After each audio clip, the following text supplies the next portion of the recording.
बिस्मिल्लाहिर्रहमानिर्रहीम। अस्सलाम वालेकुम। अच्छा, जैसे कि अपन को पता है कि हम लोग चैप्टर नंबर 7 कर रहे थे ऑस्किलेशंस का, ठीक है।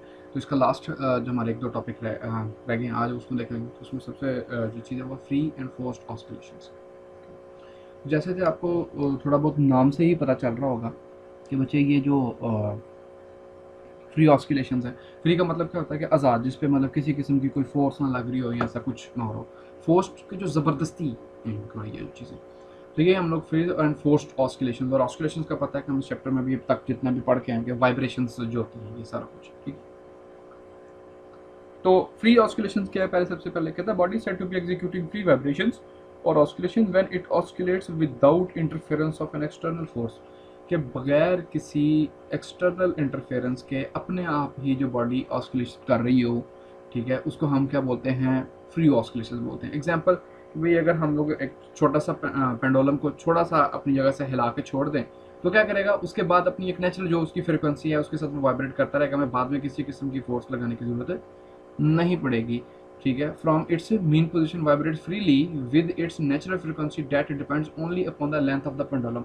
और हमें पता है कि जो वाइब्रेशन है वो सिर्फ और सिर्फ लेंथ पे डिपेंड करती हैं, क्योंकि इसका टाइम पीरियड आपने पीछे किया है क्या है? 2 पाई अंडर रूट L/G। और इसमें G क्या? ग्रेविटेशनल एक्सेलरेशन, और L जो है ये इसकी लेंथ है। तो ये कहता है कि ये फ्री ऑस्किलेशन है कि हम उसके बाद कोई खुद से फोर्स नहीं लगानी पड़ेगी एक बार हम जब डिस्प्लेस कर दिए इसको। These are called free oscillation. उसके बाद बेटा फोर्स ऑस्किलेशन है। कहता है कि if an oscillating system is subjected to an external periodic force. अब ये लफ्ज ध्यान से देखिए, इधर कहता है पीरियोडिक फोर्स, कि हमें क्या करना पड़े? ऐसी ऑस्किलेशन जिसमें हमें वक्तन फवक्तन जो है ना, पीरियोडिकली मतलब एक खास टाइम के बाद दोबारा से फोर्स लगानी पड़े, दोबारा फोर्स लगानी पड़े। Then forced vibrations will take place, और इसको हम क्या बोलते हैं? फोर्स्ड ऑस्किलेशंस या forced vibrations. For example, a mass of vibrating pendulum के जो स्ट्रक रिपीटेडली, कि अगर आप पेंडुलम है तो पिछले एग्जांपल में तो हमने ये कि एक बार उसको थोड़ा सा हल्का सा करके छोड़ दो। अब इधर क्या करना कहता है कि नहीं, जिस तरह हम लोगों ने, आप लोगों ने पता स्विंग वगैरह ये जो झूले लिए हों, तो आपको लगातार उसको फोर्स देनी पड़ती है। तो ये कहता है कि स्ट्रक रिपीटेडली, मतलब बार बार उसको जो है ना हम एक धक्का दें उस पेंडुलम बॉब को, उसके मास को, तो ऐसी ऑस्किलेशन को, वाइब्रेशन को हम फोर्स्ड ऑस्किलेशन बोलते हैं, ठीक है। फिर उसके बाद है बेटा ड्रिवन हार्मोनिक ऑस्किलेटर। अब इसमें ना ड्रिवन का मतलब होता है कि जिसमें ज़बरदस्ती फोर्स किया जाए। तो बेटा वही कह रहा है कि ऐसा कोई भी सिस्टम जो क्या हो, फोर्स्ड ऑस्किलेशंस करे या अंडर को फोर्स्ड वाइब्रेशन, इसका ड्रिवन हार्मोनिक, कि आप उसको क्या खुद ड्राइव कर रहे हो, उसको खुद धकेल रहे हो, वो अपने आप जो सा मोशंस नहीं कर रहा, तो ड्रिवन हार्मोनिक ऑस्किलेटर। नेक्स्ट बेटा टॉपिक जो है वो है रेजोनेंस का आपका, ठीक है। तो रेजोनेंस है क्या चीज़? आपने बड़ा अक्सर सुना होगा, इसका नाम भी है, चीज़ भी है। तो कहता है कि रेजोनेंस क्या है? When the frequency of applied force is equal to the natural frequency of the simple harmonic oscillator। तो इसको समझने के लिए आप इस तरह देख लें कि आपके इर्द गिर्द जितनी भी चीज़ें हैं, ठीक है, उनकी बेटा वो कहीं ना कहीं किसी ना किसी फ्रिक्वेंसी के साथ वाइब्रेट कर रही हैं, ठीक है। यहाँ तक कि दीवार के अंदर मौजूद जो छोटे एटम्स हैं, ज़र्रात हैं, कोई भी आपके इर्द गिर्द जो चीज़ें हैं वो वाइब्रेट कर रही हैं, हरकत कर रही हैं किसी ना किसी खास फ्रिक्वेंसी के साथ। तो ये कहता है कि अगर हम क्या करें कि जितनी उसकी अपनी नेचुरल फ्रिक्वेंसी है उसके बिल्कुल एग्जैक्टली बराबर हम बाहर से उतनी फ्रिक्वेंसी के साथ फोर्स लगाना शुरू कर दें, तो कहता क्या होगा कि उस बॉडी की जो वाइब्रेट कर रहा है उसका एम्पलीट्यूड क्या करता जाएगा? इंक्रीज करता जाएगा। कह रहा था एम्पलीट्यूड ऑफ मोशन में बिकम एक्स्ट्रा ऑर्डिनरी लार्ज। तो यही चीज़ है। फॉर एग्जाम्पल, इसकी छोटी सी मिसाल, आप लोगों का जो पींग जिसको कहते हैं, झूला कहते हो, ठीक है। आप क्या करते हो कि जब वो वाइब्रेट कर रहा है तो आप एग्जैक्ट जब वो बिल्कुल अपनी मैक्सिमम पीक पोजीशन पे होता है, आप उस वक्त उसको धक्का दे देते हो। तो आहिस्ता आहिस्ता क्या होता है कि वही झूला बचे क्या कहता है कि भाई इस तरह आपके पास देखे, तो क्या करेगा? वो पहले इधर तक आया था, फिर उसके बाद नेक्स्ट आगे जाएगा, उससे आगे जाएगा, तो मीन्स कि उसका बटे एम्पलीट्यूड क्या करता जाएगा? इंक्रीज करता जाएगा उसकी वाइब्रेशन, और ज़्यादा दूर और ऊंचे से क्या कहते हैं? झूला झूलेगा। तो दिस इज कॉल्ड रेजोनेंस। ये हम कहते हैं कि जब आप एक्सटर्नल इस फिनोमेना को, इस अमल को, कि जब आपकी किसी भी जिस्म की जो नेचुरल फ्रिक्वेंसी कुदरती तौर पर, कि जब आपको फोर्स लगाए बगैर जो उसकी अपनी फ्रिक्वेंसी है उसके बराबर बाहर से एक्सटर्नल फोर्स लगाना शुरू कर दो उस फ्रिक्वेंसी के बराबर, तो कहता है कि उसका एम्पलीट्यूड के मतलब वो ज़्यादा जोर से जो है वाइब्रेट करना शुरू कर देगा। इस फिनोमेना को, इस अमल को हम क्या कहते हैं? रेजोनेंस फिनोमेना, क्योंकि दोनों की फ्रिक्वेंसियाँ मैच कर गई हैं, जिसकी वजह से वो ज़्यादा जोर से हरकत करना शुरू कर देता है। तो एक्सप्लेनेशन के तौर पर इसके बच्चे क्या कहता है कि हम जरा इसकी एक्सप्लेनेशन को देख लेते हैं। तो कहता है कि कंसीडर कर लो कि आपके पास क्या चीज़ है, एक सिस्टम है जिसमें एक पेंडुलम नहीं है बल्कि एक से ज़्यादा पेंडुलम्स हैं, ठीक है। आपके पास एक पेंडुलम नहीं है बल्कि एक से ज़्यादा पेंडुलम्स हैं, जिस तरह भी आप देखेंगे। और इसको हमने एक बार के साथ जोड़ा कर, कंसीडर एन हॉरिजॉन्टल रॉड। ये जो ए से लेकर बी तक है इसको रॉड कंसीडर करो, उसको हमने दो स्ट्रिंग के साथ एक दीवार के साथ या किसी भी चीज़ के साथ जोड़ा हुआ है S1 और S2 के साथ, और इसके नीचे हमने ये ए बी सी तक और फिर ये सी डैश बी डैश और ए डैश इक्वल लेंथ के डिफरेंट पेंडुलम्स लगा दिए हुए हैं। तो कहते हैं कि हमारे पास क्या है, इन रस्सियों के साथ 3 पेयर्स ऑफ पेंडुलम जुड़े हुए हैं and are suspended to this rod. ये one of these pendulum says C, कहता है इनमें से अगर एक हम कंसीडर कर लेते हैं कि जो सी पेंडुलम है सेंटर वाला is displaced from its mean position, कहता है हमने इसको मीन पोजीशन से हिलाया और इसको वाइब्रेशन करने के लिए छोड़ दिया।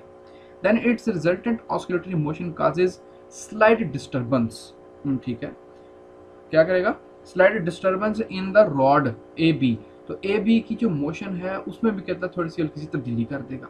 This causes the pendulum to oscillate back, ठीक है, विद स्टेडीली इंक्रीजिंग एम्पलीट्यूड। और कहता है इसका क्या करेगा, इस पेंडुलम का और इंक्रीज होना शुरू कर देगा amplitude. However the amplitude of the other pendulums remain same, लेकिन कहता है जो दूसरे पेंडुलम है जैसे ए बी और ये इनका क्या होगा, इनका पेंडुलम इनका जो सॉरी एम्पलीट्यूड है वो तकरीबन सेम रहेगा। The increase of the amplitude of the pendulum is due to the effect of resonance, ठीक है।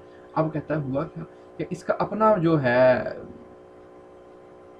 एम्पलीट्यूड वो क्यों इंक्रीज हो रहा है, मतलब कहना क्या चाह रहा है कि जैसे ही आपने सी को छोड़ा, ठीक है, तो क्या कहते हैं इसका एम्पलीट्यूड इंक्रीज करना शुरू कर देगा लगातार खुद ही। तो ये कहते हैं कि ये बेसिकली रेजोनेंस की वजह से, the increase of the amplitude of pendulum is due to the effect of resonance because the periods as well as the natural frequency of the pendulum are equal. कि जो उसका पीरियड है, time period है जिसमें वो vibrations कर रहा था वो, और जो नेचुरल फ्रीक्वेंसी है इसकी वो क्या हो गया बेटा, वो सेम हो चुकी है। इस वजह से ये आपका पेंडुलम जो है ये क्या करता जाएगा, इसका एम्पलीट्यूड इंक्रीज करता जाएगा।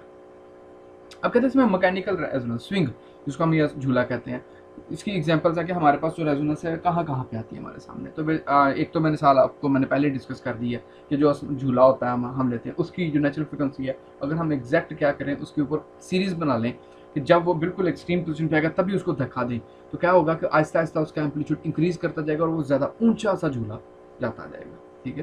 तो यही कहता है कि अगर हमारे पास यही पुशेस जो है वो इरेगुलर हो जाए, मतलब हमने एग्जैक्ट उस टाइम पे ना करें, तो स्विंग विल हार्डली वाइब्रेट। तो कहता है हो सकता है कि वो जिसमान झूला ही ना झूले बल्कि वो उधर ही रुक जाए।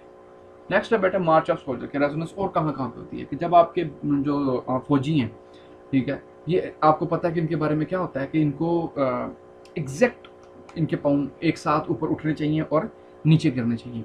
तो ये भी एक रेजोनेंस फ्रिक्वेंसी क्रिएट कर सकता है। इसीलिए क्या किया जाता है कि जब भी ये फौजी किसी पुल वगैरह के ऊपर से गुजरते हैं तो इनको कहा जाता है कि आपने इकट्ठे पाँव नीचे नहीं मारने बल्कि एक लाइन ने पहले, ठीक है, इवन और ऑड में इनको डिवाइड कर दिया जाता है कि जो इवन वाले नंबर लाइंस होंगी वो एक बार पाँव उठाएंगे और जो ऑड वाले हैं वो नेक्स्ट। रीज़न की बेटा इस कोशिश की जाती है कि इससे बचा जाए कि कहीं यहाँ पर रेजोनेंस ना क्रिएट हो जाए, और अगर रेजोनेंस क्रिएट हो गया मतलब आपके ब्रिज की जो नेचुरल फ्रिक्वेंसी है उसके साथ खुदा ना खासा इनकी फ्रिक्वेंसी मैच कर गई तो क्या हो जाएगा कि उसका एम्पलीट्यूड इंक्रीज कर जाएगा और पूरा का पूरा जो स्ट्रक्चर है या पुल है वो गिर भी सकता है, वो तबाह भी हो सकता है। इसी तरीके से इलेक्ट्रिकल, और ये इसके फ़ायदे भी थे और इसके नुकसान भी थे, ठीक है। इसी तरीके से बेटा इलेक्ट्रिकल रेजोनेंस भी है कि हम जब रेडियो वगैरह को ट्यून करते हैं, आपने अगर रेडियो देखा हो पुराने वाले, तो आप उसमें से एक जोन सा है ना, क्या कहते हैं उसको, घुमाते रहते हो नोब, तो वो नोब करती क्या है बेसिकली, वो नोब का एक सेकेंड ईयर में आप इसकी डिटेल पढ़ोगे भी, ठीक है, उनके अंदर RC सर्किट लगा होता है जिनकी एक नेचुरल फ्रिक्वेंसी होती है। तो आपको भी पता है कि जो रेडियो स्टेशन आ रहे होते हैं ये भी डिफरेंट फ्रिक्वेंसीज पे आ रहे होते हैं, ठीक है।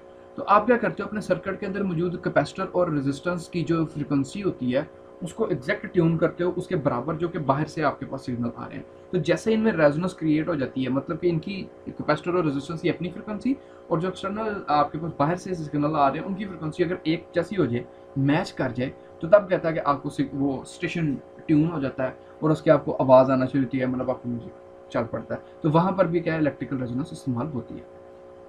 इसके बाद है बेटा कुकिंग का फूड माइक्रोवेव। तो माइक्रोवेव ओवन जो आपका बेटा जनरली वो कहता है कि जो फ्रिक्वेंसी होती है वो 2450 मेगाहर्ट्ज़ पे होती है। अब होता क्या है कि आमतौर पर जितने भी खाने होते हैं आपके वो वाटर मॉलिक्यूल्स के साथ मिलकर बने हुए हैं, ठीक है। तो ये माइक्रोवेव अब क्या करता है कि ये बेसिकली इतनी फ्रिक्वेंसी जनरेट करता है कि जो वाटर के और फैट के मॉलिक्यूल्स हैं उनके अंदर रेजोनेंस क्रिएट करवा के उनको वाइब्रेट करवा देता है।